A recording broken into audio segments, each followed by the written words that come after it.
ఏ శుభకార్యానికైనా శుభారంభం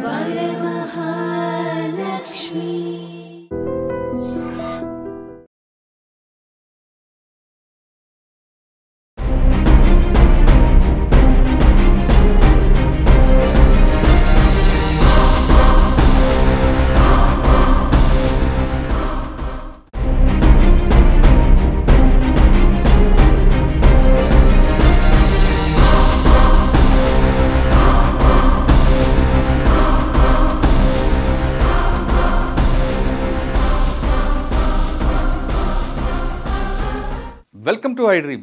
మావోయిస్టు పార్టీకి ఊహించిన దెబ్బ అని చెప్పుకోవచ్చు. ఎందుకంటే 6 రాష్ట్రాల పోలీసులు most wanted Maoist party central committee member Hidma ఈరోజు ఎన్కౌంటర్లో చనిపోయారు.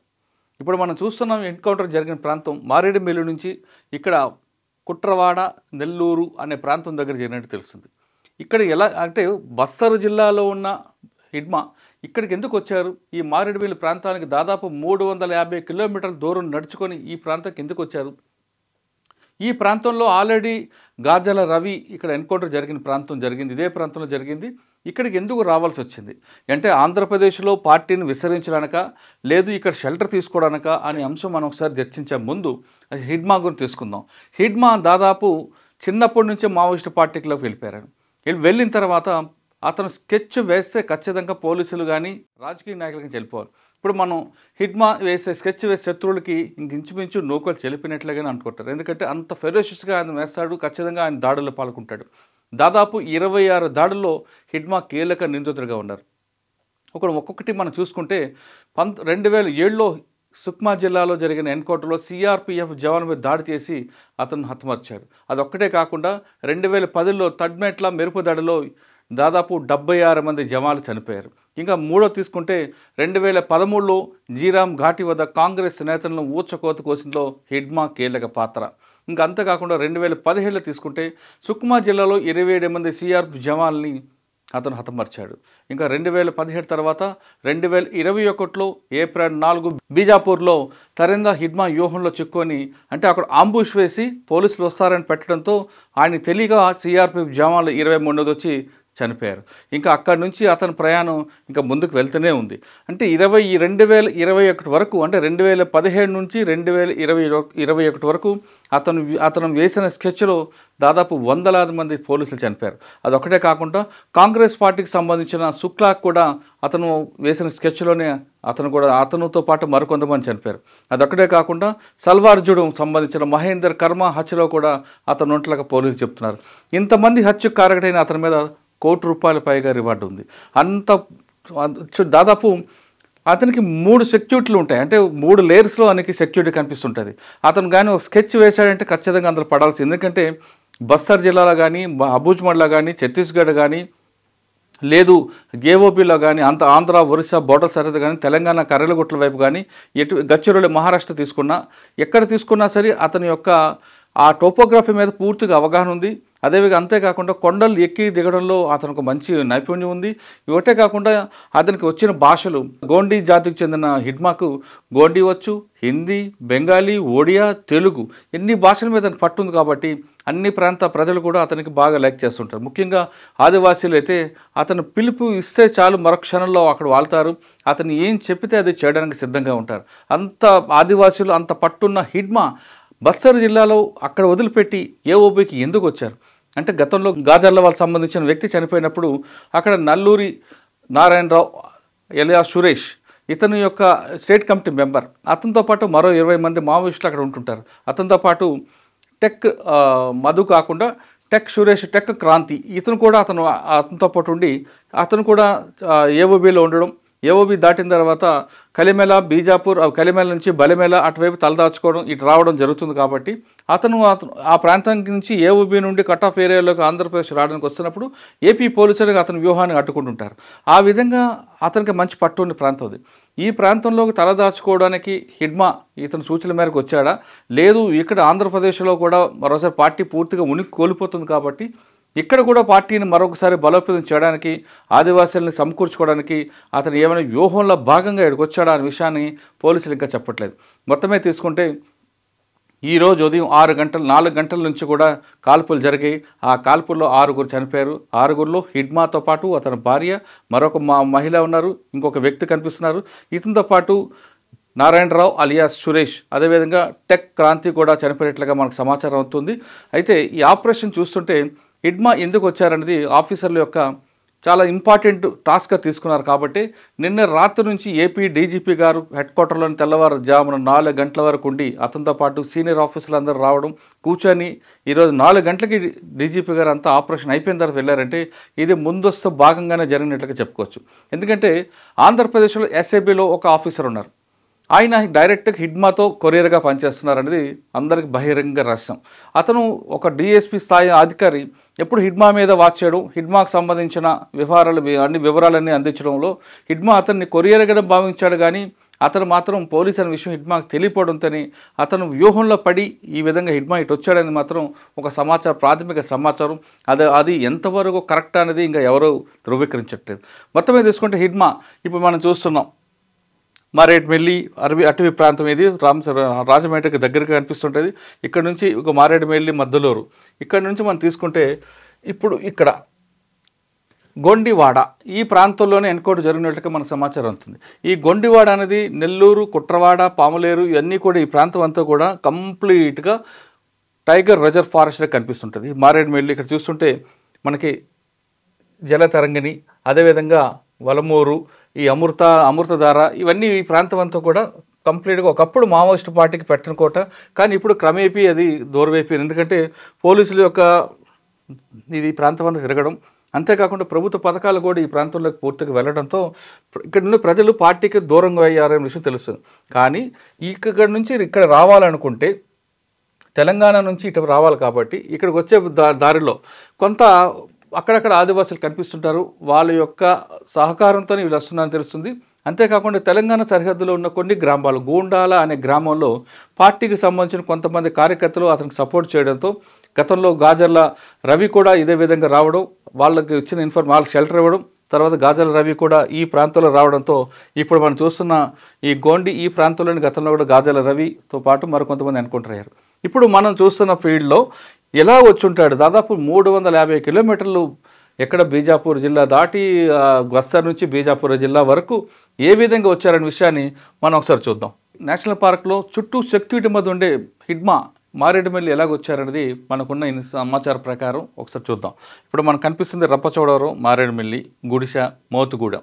ఇదంతా ఒకప్పుడు మావోయిస్ట్ పార్టీకి పెట్టిన కోట. ఇప్పుడు మనం చూస్తున్న ఈ మారేడుమిల్లి ప్రాంతం నుండి చింతూరు మీదుగా కొంట ఈ ప్రాంతం అంతా మోతుగూడెం నుంచి రావచ్చు, లేదంటే గోదావరి రివర్ దాటినే రావచ్చు. మోతుగూడెం, పొల్లూరు ఇలాగ వెళ్ళొచ్చా, లేదు ఎక్కువగా మావోయిస్టుకి తిరిగే ఏరియా కాబట్టి మోతుగూడెం మీదుగా కొంట వచ్చి కొంట నుండి ఇలాగ ఇవి పైకి వెళ్తే గోదావరి నది కనిపిస్తుంది, సీలేరు కనిపిస్తుంది. ఇక్కడ నుండి కుర్తి, దోర్నపాల్. ఈ దోర్నపాల్ అనేది మావోయిస్ట్ పార్టీకి పెట్టిన కోటది. ఇప్పుడు కూడా అక్కడ మావోయిస్ట్ పార్టీకి సంబంధించిన సానుభూతి పరులు ఉంటారు. అసలు ఉదయం కాదు, రాత్రిలే కాదు, ఉదయం కూడా ఆ ప్రాంతంలోకి సింగిల్గా వెళ్ళాలంటే భయపడే ప్రాంతం ఈ దోర్నపాల్. ఈ దోర్నపాల్ వరకు వచ్చి ఇక్కడ నుండి హిడ్మా దోర్నపాల్, చిక్పాల్, కేరళపాల్ ఇలాగ ఈ విధంగా వెళ్ళి ఉండొచ్చు అనేది పోలీసుల యొక్క వ్యూహం.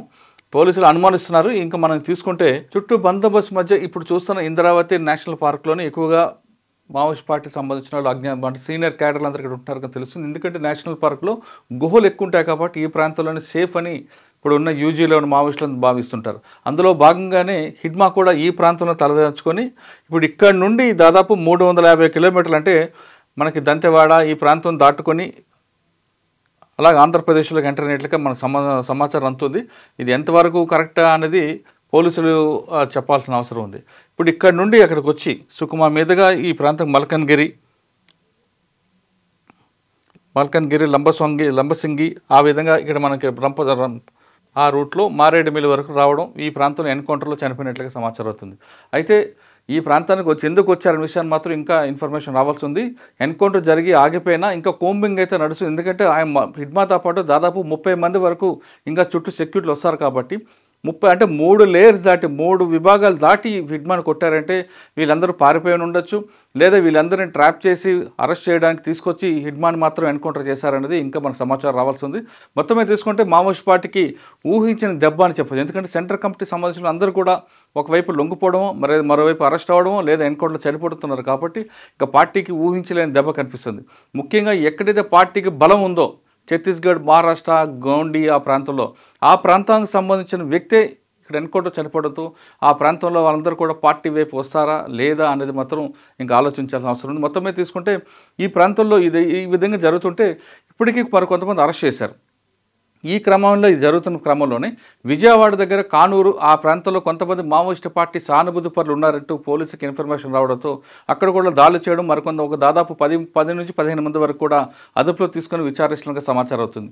ఎప్పుడైతే మావోయిస్టు పార్టీకి సంబంధించిన ఎవరైతే అరెస్ట్ చేశారో వాళ్ళందరినీ కూడా వెంటనే విడుదల చేయాలంటూ లేదా కోర్టులో హాజరుపరచాలని పౌర హక్కుల నేత గడ్డం లక్ష్మణ్తో పాటు మరికొంతమంది డిమాండ్ చేస్తున్నారు. ఏదేమైనా సరే ఇది బూటకం ఎన్నుకుంటారా లేదా అనేది సిట్టింగ్ జడ్జితో కానీ రిటైర్డ్ జడ్జితో కానీ విచారణ జరిపితే అసలు విషయాలు బయటకు వస్తాయి. సుప్రీంకోర్టు గైడ్లైన్స్ ప్రకారమే పోస్ట్ మార్టం జరిగిన తర్వాత బాడీని ఇచ్చే అవకాశం కనిపిస్తుంది. అంటే పార్టీని మార్చి 31 తారీఖు సరికి క్లోజ్ చేయాలనే ఈ సెంట్రల్ గవర్నమెంట్ ఆదేశాల అనుగుణంగా కేవలం ఎన్కౌంటర్లే కాకుండా పోలీసులు, గవర్నమెంట్ అంటే 6 రాష్ట్రాల గవర్నమెంట్లు కూడా రకరకాల పద్ధతుల్లో పార్టీని తగ్గించుకోవడానికి, పార్టీ ప్రాబల్యం తగ్గడానికి ప్రయత్నిస్తున్నట్లుగానే మనకు సమాచారం అవుతుంది. కొద్ది రోజుల క్రితమే ఛత్తీస్గఢ్ హోమ్ మినిస్టర్ గారు కూడా హిడ్మా గ్రామం ఎక్కడైతే ఛత్తీస్గఢ్లో పువ్వర్తి గ్రామం ఉందో ఆ గ్రామంకి వెళ్ళడం, హిడ్మా తల్లికి కాలుకి దండం పెట్టి బట్టలు పెట్టి తల్లి ద్వారా కూడా బయటికి రమ్మని ఆయన ఒక విజ్ఞప్తి చేశారు. తల్లి కూడా అలాగే చెప్పారు. కానీ అది హిడ్మా వరకు మెసేజ్ వచ్చిందా లేదా అనే సమాచారం లేదు. కానీ ఈలోగా హిడ్మా ఎన్కౌంటర్ అయిపోయారు.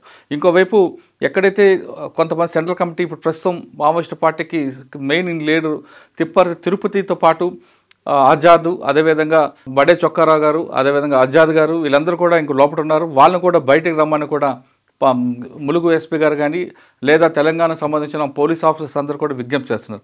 అది ఎంతవరకు వాళ్ళు రిసీవ్ చేసుకుంటారా లేదు వాళ్ళు నమ్మిన సిద్ధాంతం కోసం అడవిలోనే అమరులవుతారనేది వాళ్ళు తేలాల్సింది. కానీ ఏ విధంగా చూసుకున్నా సరే ఛత్తీస్గఢ్ బార్డర్లో ఇంతవరకు భారీ ఎన్కౌంటర్ జరిగాయి, అదేవిధంగా తెలంగాణకు సంబంధించిన జరిగాయి. ఇప్పుడు మాత్రం ఆంధ్రప్రదేశ్ పోలీసులు కూడా ఆంధ్రప్రదేశ్లో ఎన్కౌంటర్ జరగడంతో మొత్తం టోటల్గా ఉన్న 6 రాష్ట్రాల పోలీసులతో పాటు సెంట్రల్ గవర్నమెంట్ పోలీసులు కూడా ఆంధ్రప్రదేశ్ పోలీసుల వైపు చూసే అవకాశం కలిగింది. ఎందుకంటే అంత టెక్నాలజీ డెవలప్ అయిన తర్వాత ఈ విధంగా వాళ్ళు ఆంధ్రప్రదేశ్ పోలీసులు పిన్ పాయింట్గా వెళ్ళి ఎన్కౌంటర్ చేయడం అనేది మా పార్టీకి దెబ్బ అని చెప్పొచ్చు. అదేవిధంగా పోలీసుల్లో కూడా ఇంటర్నెట్ అంటే టెక్నాలజీ ఎంత ముందుకు వెళ్ళామనేది వాళ్ళ అప్పర్ హ్యాండ్ చూపించుకోవడానికి ఇది ఒక ఎగ్జాంపుల్గానే మనం చెప్పొచ్చు. ఈ పరిణామాల నేపథ్యంలో రంపచోడవరం ఆ ప్రాంతంలో కూడా కుంబింగ్ జరుగుతుంది. రంపచోడవరం దాటి కొంచెం ముందుకు వెళ్తే అక్కడ మనకి గోదావరి తర్వాత వచ్చేసరికి చింతూరు ఈ ప్రాంతం మీద కూడా ఎఫెక్ట్ ఉండొచ్చు.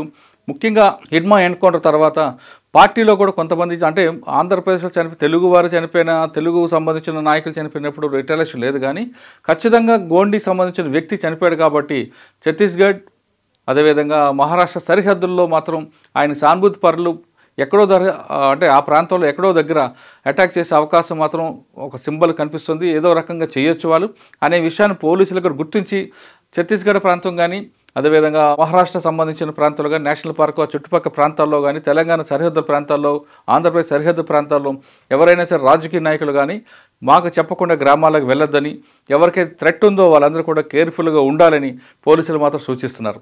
ముఖ్యంగా తీసుకుంటే ఛత్తీస్గఢ్ ప్రాంతంలో ఏదో ఒక పరిణామం జరిగే అవకాశం కనిపిస్తున్న విషయం మాత్రం పోలీసులు నమ్ముతున్నారు. అందుకు అనుగుణంగానే బందోబస్తు చేస్తున్నారు. Few cadres, including the leaders, are planning to shift to Andhra Pradesh due to continuous pressure in Chhattisgarh. So we are keeping a continuous watch on that. In continuation to that, in last 1 or 2 days, we had a very specific intelligence that few of the top Maoist leaders are entering into Andhra Pradesh and they are planning to revive the movement. So in that continuation, today morning, one exchange of fire has taken place between Maoist and security forces, in which 6 Maoist dead bodies have been recovered.